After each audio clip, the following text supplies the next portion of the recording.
a iniciativa, né, do grupo do Lab, aí, capitaneado pelo Valdir. Eu acho que é uma experiência muito boa, é a primeira vez que eu dou uma palestra usando bermuda, ninguém vai ver, naturalmente.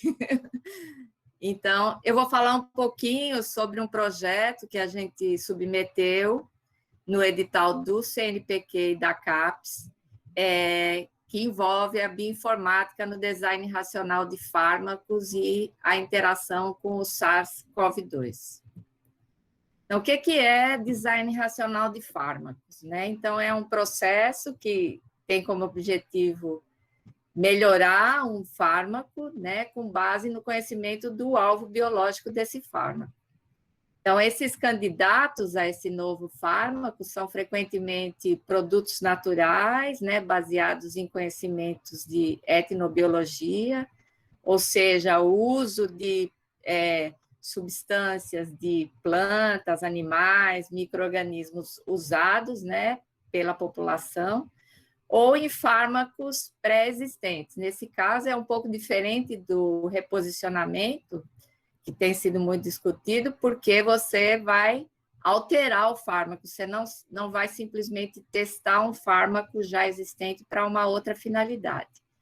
Esse tipo de abordagem com fármacos pré-existentes, ela é muito usada também quando você, às vezes, tem uma patente, que você quer modificar o fármaco, mas manter algumas características, mas você não quer pagar aquela patente. Então, isso também é uma coisa que tem sido permitida em alguns países. Então, o fármaco gerado, ele, em geral, tem que ser avaliado contra um alvo específico, né? E as etapas vão envolver técnicas em computador, né, como a gente chama em sílico, em laboratório, que é o a gente chama de wet lab, né, ou seja, técnicas que envolvem PCR, isolamento, sequenciamento, etc.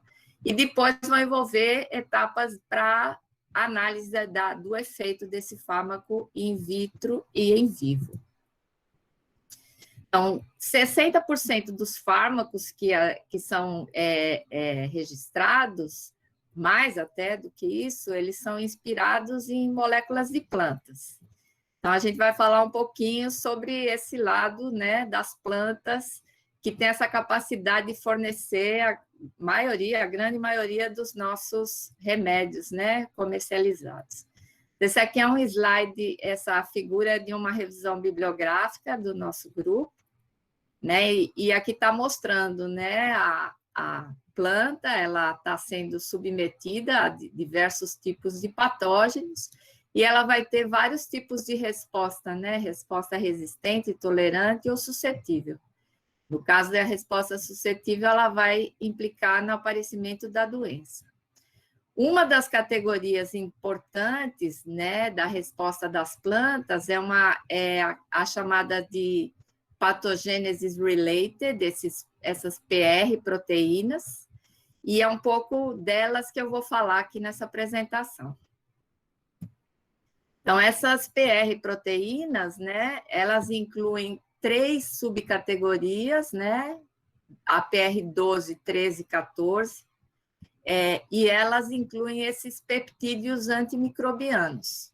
Essa figura aqui também é de um outro artigo de revisão nosso, de 2012, onde a gente fala um pouco sobre a resistência induzida, ou seja, após o aparecimento do patógeno, né, da penetração ou da tentativa de penetração na planta, e a resistência adquirida, ou seja, aquela resistência que você vai induzir como num segundo momento após a tentativa de invasão do patógeno. Então, esses peptídeos antimicrobianos, alguns deles, os mais famosos, estão aqui. Agora, a gente acabou de submeter a outra revisão mais ampla, onde a gente tem 12 tipos diferentes desses peptídeos, mas um dos mais famosos são essas defensinas aqui, que estão logo no topo, né, do lado esquerdo aqui, né? Então, essas são peptídeos presentes em todos os reinos, desde as bactérias, animais e plantas. Eles são pequenos, né? Tem 3,5 a 4 quilodaltons, tem carga positiva, né? São catiônicos e ricos em cisteínas. Né? Essas cisteínas, em geral, elas são importantes porque nessas posições das cisteínas são formadas as pontes de sulfeto características desses peptídeos. Elas conferem estabilidade ao peptídeo no ambiente intracelular e extracelular. Então, a gente tem 3 a 4 pontes de sulfeto. Eles são parte da defesa inata, ou seja, não específica. Por exemplo, em humanos, as defensinas têm sido associadas à capacidade de ter resistência a determinadas doenças, né, bacteriológicas e virais. E nos bebês, nos recém-nascidos, por exemplo, a associação de alguns bebês que não adquirem doenças ainda na fase intrauterina da mãe, em grande parte tem sido associado com esses peptídeos. Então, vias de ativação do sistema imune, eles também têm isso, eles, além de atuarem diretamente na defesa, eles também ativam o sistema imune, né? São imunomoduladores, e são considerados potenciais antibióticos de nova geração, né? Junto com aqueles que eu mostrei na página anterior, no conjunto. O mecanismo desses peptídeos, em geral, é de associação com a membrana lipídica do patógeno, né? Vocês viram que o SARS-CoV-2 ele tem essa característica também, e ele desestrutura, né? Ele consegue destruir, ele forma poros, né? Tem alguns artigos mostrando isso, tanto para bactérias, vírus, fungos e outros patógenos. Então, em mamíferos, nós temos só 3 tipos de defensinas, e ao todo 15 isoformas. Então, em animais, eles são parte do sistema imune inato também, e são expressos em células epiteliais. Mas por que olhar as defensinas de plantas se a gente tem as defensinas dos mamíferos, né? Ou poderia olhar de crustáceos, de outros organismos, né? Porque as plantas têm uma diversidade muito maior de defensinas, né? Do que os animais. Aqui está mostrando alguns artigos recentes com relação a esses peptídeos antimicrobianos e a ação que eles têm, né? Essa questão que eu falei da modulação, né? Modulam a resposta de morte localizada das células. Eles podem ter ação antiviral, antibacteriana, antifúngica. No caso de humanos, né? Especificamente, esse slide aqui é de um trabalho que avaliou de mamíferos, mas mais especificamente humanos. 2 categorias se destacam, que são essas duas, das defensinas e as catelicinas. Então, aqui está mostrando em plantas como é que é essa diversidade de defensinas, né? Esse é um trabalho que foi feito, ele analisou só as defensinas de Arabidopsis e aquelas que tinham sido descritas em plantas cultivadas, né, do grupo das gramíneas, os cereais. Primeiro, elas têm, aqui por esse artigo, eles identificaram 7 grupos, mas hoje em dia já se fala em 9 a 11 grupos diferentes de defensinas, né? O número de pontes também varia, né? Você pode ter, se você considerar as não canônicas, você pode ter de 2 a 5 pontes, né? Elas têm variantes tecido específicas, e algumas elas são indutíveis, ou seja, quando o patógeno entra em contato com a planta, ela pode ser expressa em maior nível, ou ela pode já estar expressa num determinado tecido, pronta para defesa contra o patógeno. Aqui só mostrando, no caso da cana-de-açúcar, esse é um artigo nosso antigo, é de 2010, mostrando que várias dessas defensinas elas são tecidos específicos. Então, algumas são só de folha, outras são só de raiz, né? Flor tem muita defensina, semente também, em geral, é um tecido que tem um embrião, então ele precisa ser protegido, digamos, mais do que outros tecidos. E aqui está mostrando os padrões, né, das pontes de cisteína. Aqui um outro exemplo também de um artigo de 2010, que ele envolve a primeira defensina do feijão de corda, então mostrando também o padrão dessa defensina comparado com outras plantas. E aí, desde 2008, a gente começou a trabalhar com esses peptídeos e a nossa intenção era avaliar esses peptídeos por sua importância na agricultura, né? E uma coisa que a gente observou, que ao contrário de outras proteínas, né, dos genes que codificam outras proteínas, esses peptídeos, como eles são pequenos e eles variam muito, eu sempre falo que eles são não blastáveis, né? Por isso que eu coloquei aqui o blast. Por quê? Porque quando você usa uma sequência de um peptídeo, por exemplo, uma defensina, né, ou uma snaquina, um ciclotídeo, e joga ele contra o banco de dados do NCBI, você vai receber como alinhamentos significativos poucas defensinas em geral, ou da mesma espécie ou de espécies próximas. Isso porque, como elas têm esse padrão aqui de pontes, as regiões de cisteína, elas em geral são altamente conservadas e o resto pode variar completamente. Então, para você analisar, você precisa ter técnicas de buscas por padrões. Então, uma dessas técnicas é essa técnica que usa uma busca por HMM, né? Essa ferramenta aqui, o Hammer, é uma das possibilidades, né? HMM significa modelos ocultos de Markov, ou por expressão regular. Expressão regular é onde você substitui, você identifica padrões. Por exemplo, aqui você tem uma cisteína, 3 vezes qualquer coisa, 2 cisteínas, 5 vezes todo X significa qualquer aminoácido, outra cisteína, 6 vezes qualquer coisa e assim por diante. Então, você faz esses padrões. A gente tem, esse é um software que nós desenvolvemos, ele é de uso interno do nosso laboratório, ele chama MP Identifier. Então, você gera um banco de padrões Hammer e de expressão regular e consegue extrair de bancos de dados esses peptídeos de interesse. A gente tem trabalhado com bancos públicos, mas a gente também tem os nossos próprios bancos. Aqui está mostrando algumas plantas que nós sequenciamos, o genoma e o transcriptoma.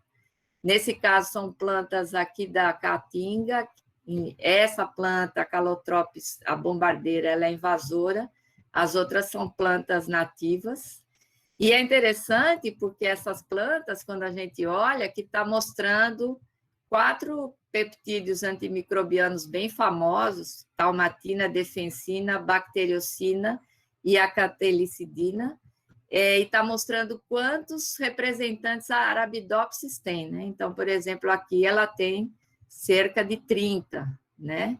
Quando a gente avalia, por exemplo, a Calotropis procera, a planta invasora que eu falei, a quantidade de peptídeos que essas nossas plantas nativas expressam é impressionante comparativamente. Aqui está mostrando a estilosantes, que é uma outra planta aqui do semiárido, e aqui a catingueira, uma planta que é uma árvore símbolo da caatinga, né? A Cenostigma pyramidale. Então, como é que se faz para anotar, né? Então, isso pode ser anotado a partir de qualquer banco de dados. Eu vou dar um zoom aqui. Então, aqui pode ser um genoma, desde que ele esteja já montado, né? E anotado. Pode ser um transcriptoma ou pode ser um proteoma. Às vezes a gente tem informações de várias dessas fontes e a gente une todas elas para ter um painel mais interessante dos candidatos, né? Então, uma vez feita, né, esses dados todos estão prontos e anotados, que os nossos já têm esses bancos disponíveis, às vezes a gente baixa também dos bancos e faz essa análise, aí você tem que fazer o endereçamento, né, dos peptídeos.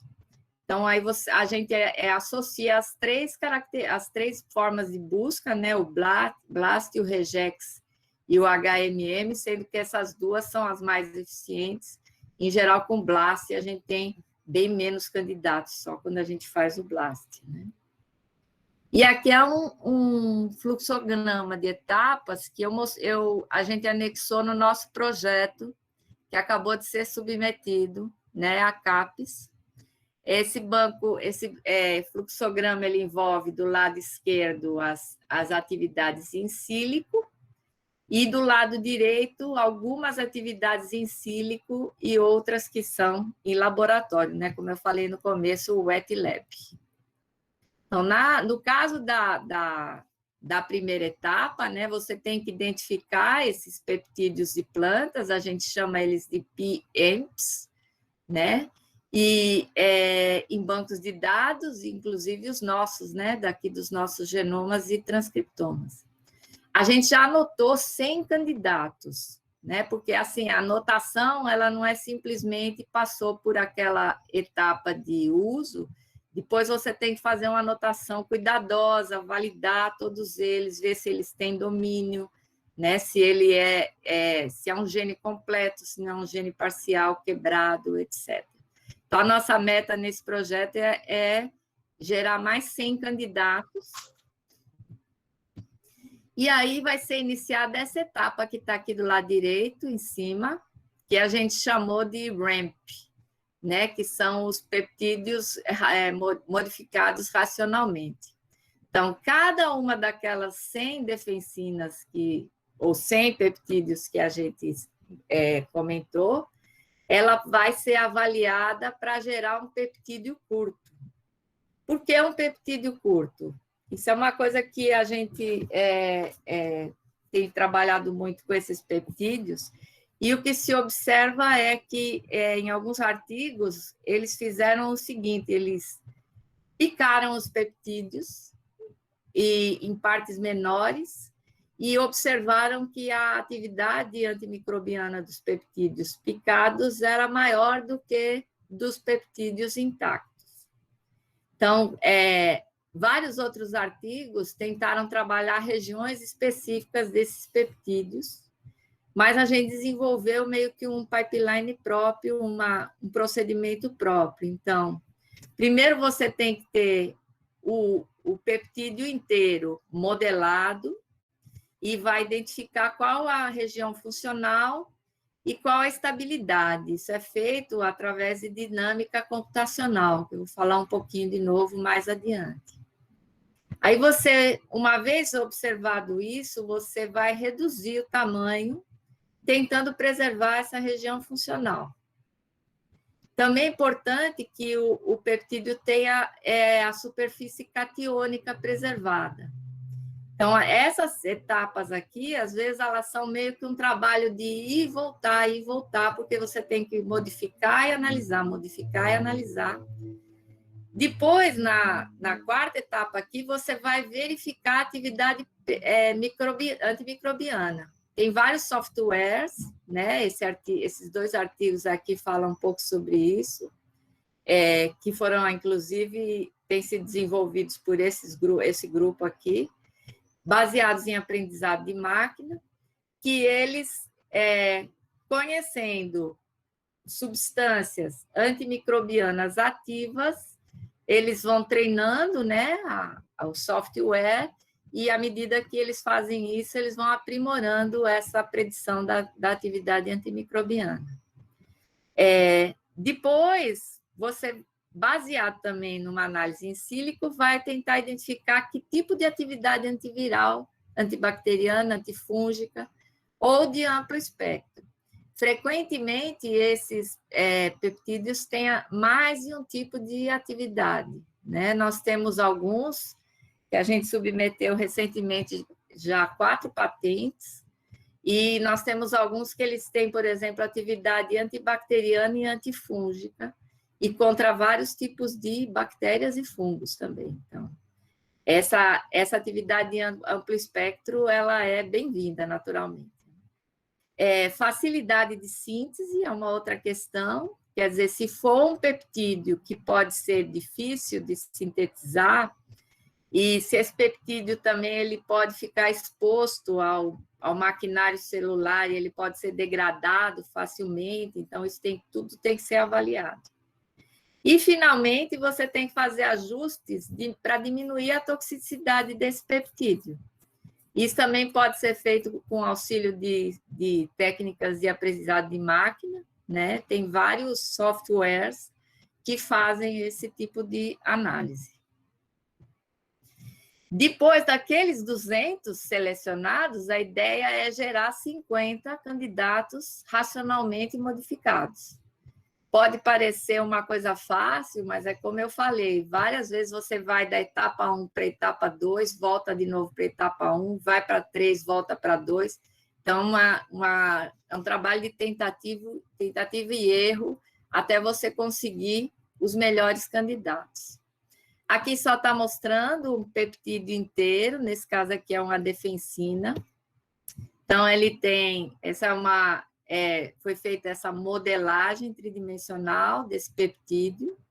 Então, ela pode ser comparativa ou ab initio. Às vezes, a modelagem comparativa é possível se você tiver modelos disponíveis. Quanto melhor o modelo, melhor a qualidade da modelagem. Mas, às vezes, a gente tem que fazer ab initio, principalmente quando a gente pensa nesses peptídeos reduzidos. Por quê? Porque eles não têm modelo, você está gerando uma molécula completamente nova.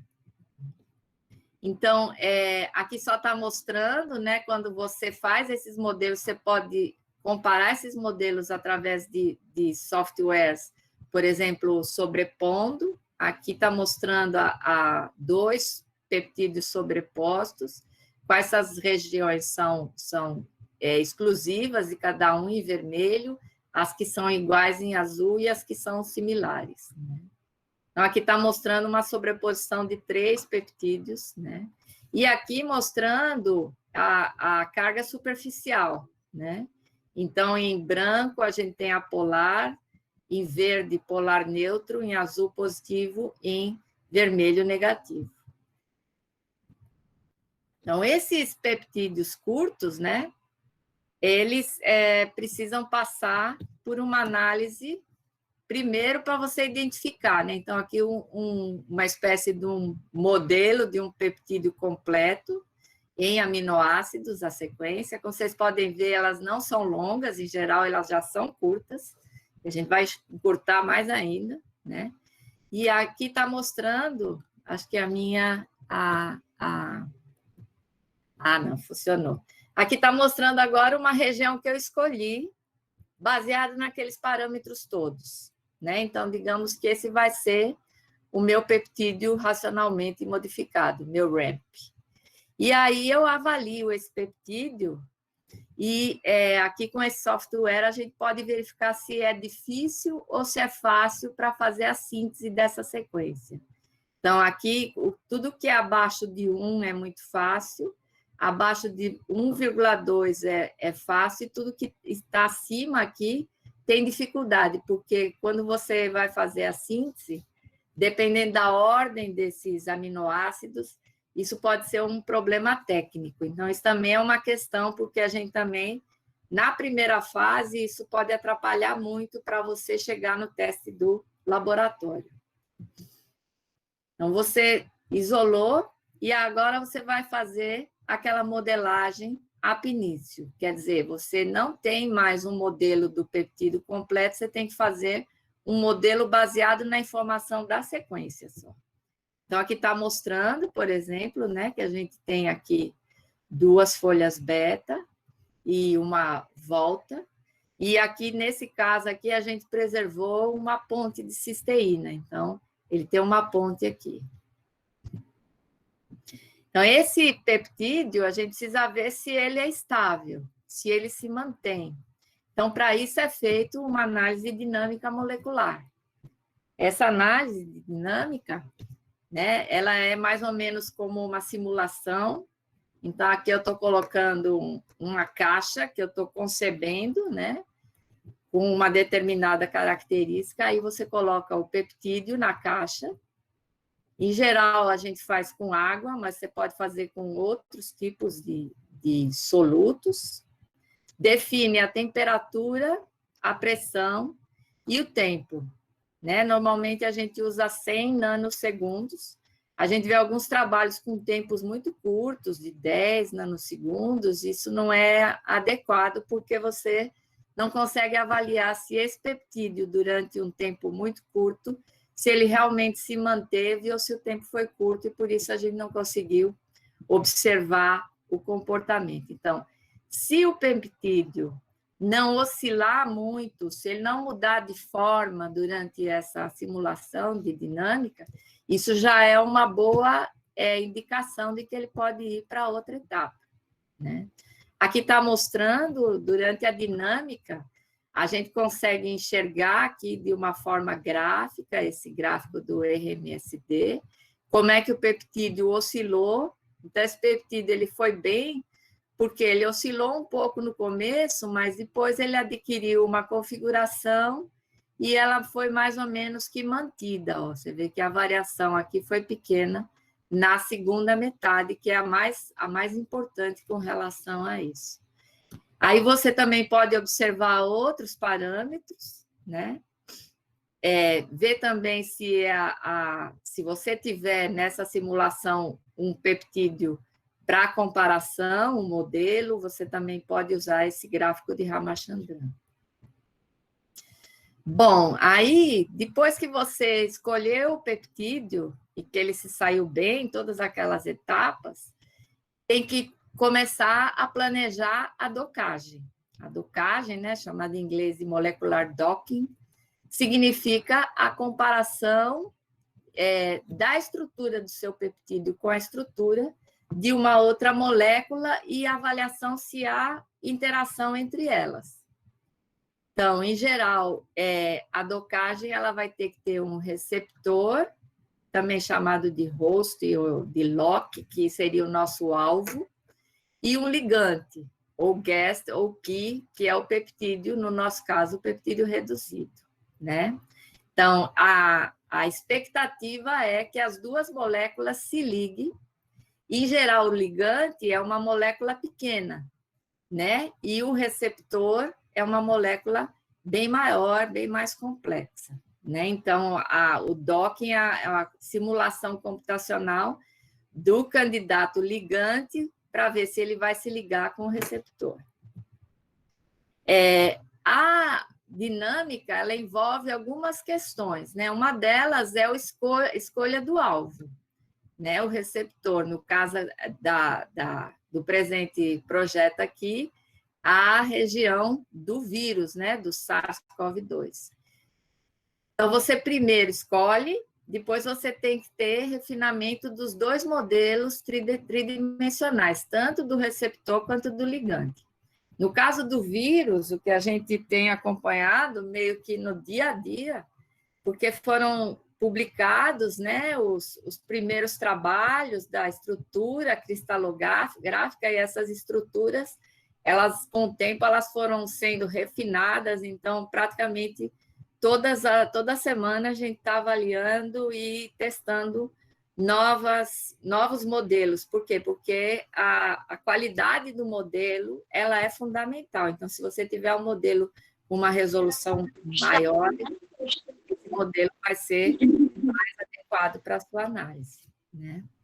A segunda etapa é a análise de docagem propriamente dita. Então, nessa análise de docagem, você vai ter tanto o seu peptídeo reduzido quanto o alvo. Então, tem aqui uma série de fatores que a gente não vai ver, né?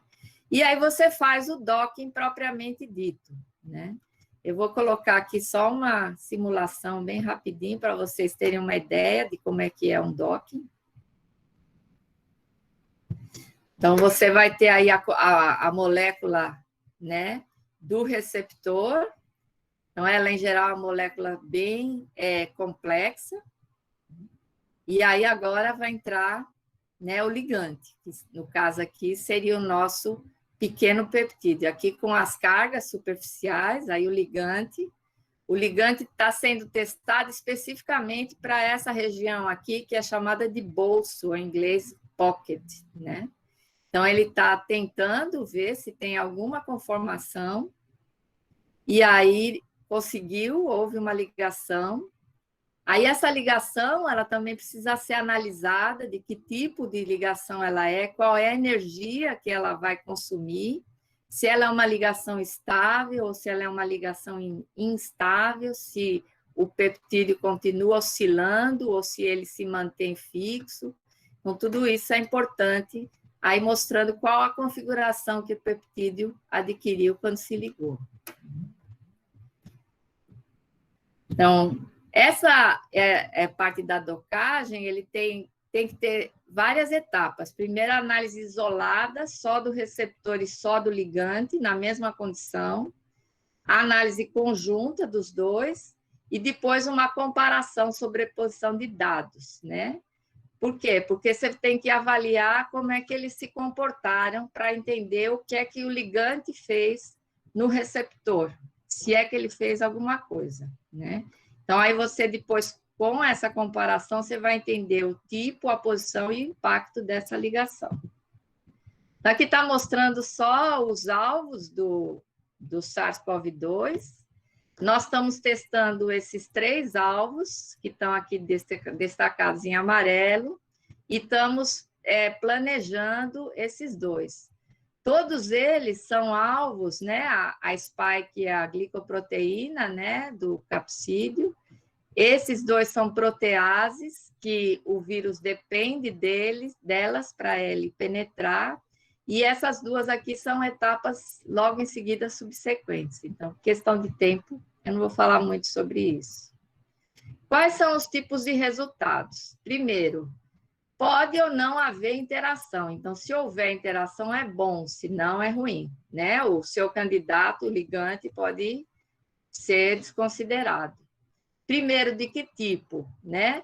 Forte e estável. Se ela for fraca ou instável, isso também é ruim.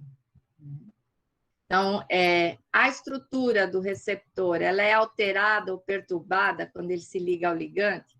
Para que o ligante tenha algum valor como fármaco, ele tem que perturbar, alterar a estrutura do receptor. Então, essa é uma boa notícia. Se ele se ligou, mas ele não alterou, também não adianta nada. Então, esse candidato ele vai ser descartado. Há uma oscilação, perturbação da estrutura, né? Por exemplo, da spike, quando eu uso, né, esse ligante. Então, se houve, é uma boa notícia, né? Se não, o ligante não oscila, é uma outra questão. O ligante também, ideal é que ele não fique oscilando, por quê? Porque essa ligação tem que ser o mais estável possível. Isso eu estou falando em termos bem gerais, tá? E a questão também é se o ligante e o receptor ligaram, mas não se alteram.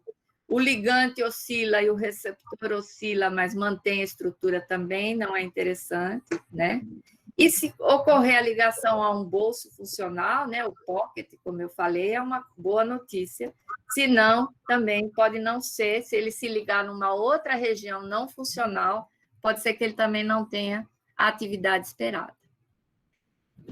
Todas essas notícias boas aqui indicam a necessidade de ensaios in vitro e in vivo, né? Essas daqui, por sua vez, já indicam que você tem que buscar outros candidatos.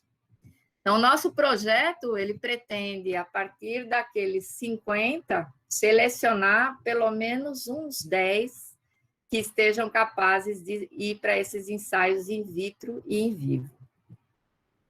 Então, aqui está mostrando alguns resultados preliminares, eu não estou dizendo quem é o candidato, mas aqui você vê antes, né, essa região PL-PRO, uma daquelas proteases, né, a proteína que atua como protease do vírus, na configuração nativa.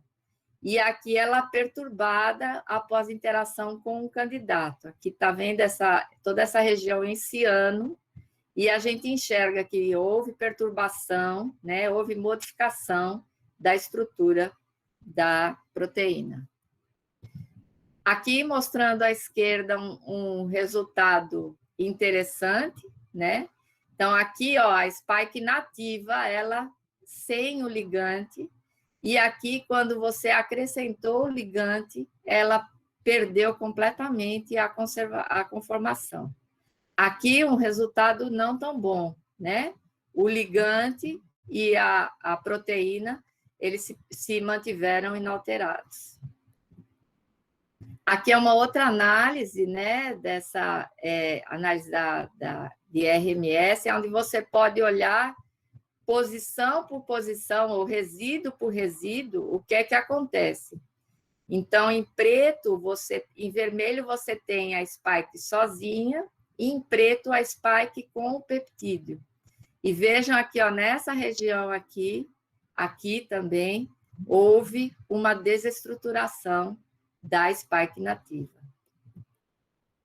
Essa análise do bolso, né, outra análise bem interessante, como eu falei. Então, esse também é um resultado preliminar, que a gente nós já estamos com 2 artigos em fase de redação, com candidatos que a gente já está selecionando. Aqui mostrando essa outra protease, a 3CL, e aqui mostrando o peptídeo, o RAMP, ligado, toda essa região em ciano, com esse bolso, né? Essa região aqui indicada com em azul, é uma região funcional importante dessa protease. Então, as etapas seguintes, né? Voltei naquele nosso esquema, envolvem, né, a síntese química. Então, nós pretendemos sintetizar no mínimo 20 desses MAMPs, desses peptídeos reduzidos. Alguns nós já estamos tentando, em parceria com a AGEO Magalhães, eu vou falar mais para o final das parcerias, e nós estamos conseguindo expressar em bactéria, é bem difícil, porque a expressão heteróloga desses candidatos é um desafio, por quê? Porque ele mata tanto a bactéria que está ali servindo de hospedeiro para a expressão, como também fungos, né? Então, se você usar píquia, etc., é o mesmo problema. Então, o que nós fizemos, nós mobilizamos esses peptídeos, e agora nós já temos 2 já com colônias transformadas que estão expressando. Isso meio que parou quando a pandemia veio, mas a ideia é continuar.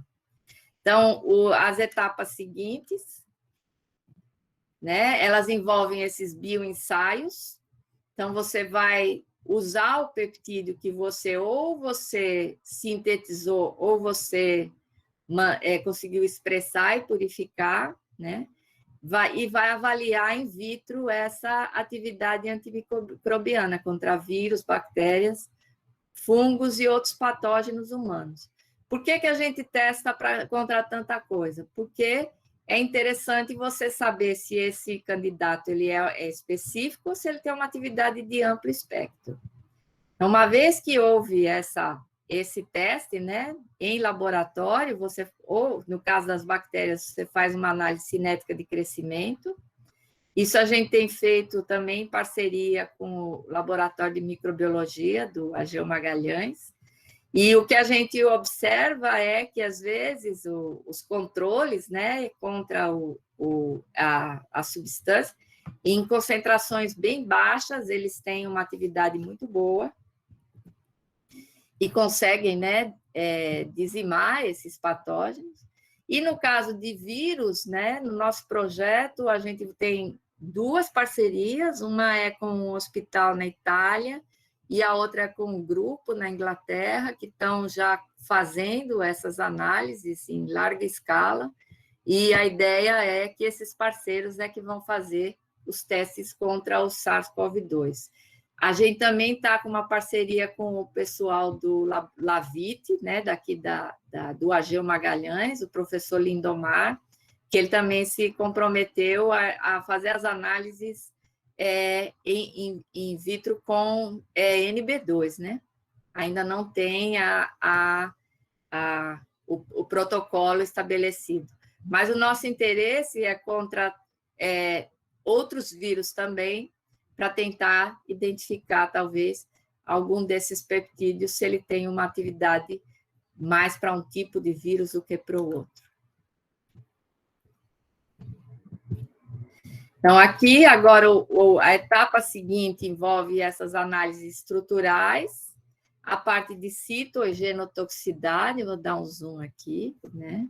Então, uma vez que os bioensaios foram positivos, ou seja, ele tem efeito antimicrobiano, até agora, todos que chegaram do nosso laboratório nesse ponto, eles tiveram alguma atividade. Então, 3 dos que nós patenteamos, submetemos para patente, eles tinham atividade antibacteriana e antifúngica, eles não foram ainda testados in vitro contra os vírus, e um deles tinha atividade, por incrível que pareça, contra a larvicida, também uma parceria com a professora Maria Helena, lá do Ageu Magalhães. Então, passou por essa etapa, tem que ver se ele não é genotóxico, citotóxico, ou se tem atividade hemolítica. Por quê? Não adianta ele matar o patógeno se ele pode prejudicar os pacientes. Então, essas análises aqui a gente já tem feito, elas são feitas no nosso laboratório, né? Isso também é uma parceria com a professora Ana Cristina, da UFPE, e passada essa etapa, aí eles podem ir para os ensaios em vivo. No caso desses ensaios em vivo, nós temos feito em parceria com a professora Terezinha, do laboratório do Departamento de Antibiótico, e essa análise aqui é feita um estudo em sepse, e são avaliados vários parâmetros imunológicos também para identificar a atividade imunoindutora, né? A caracterização estrutural, né, da parte de proteômica, todos os candidatos que chegam aqui nos bioensaios nós estamos fazendo, também aqui tem algumas parcerias. E no estágio bem final desse projeto, a ideia é identificar a diversidade do vírus e desses alvos que nós estamos avaliando para reamostrar os candidatos que chegaram até aqui e também a questão imunológica dos pacientes. Então, nessa etapa aqui, tem uma parceria bem forte também com o grupo do professor Valdir, que participa do nosso projeto, e o professor Sérgio Crovella.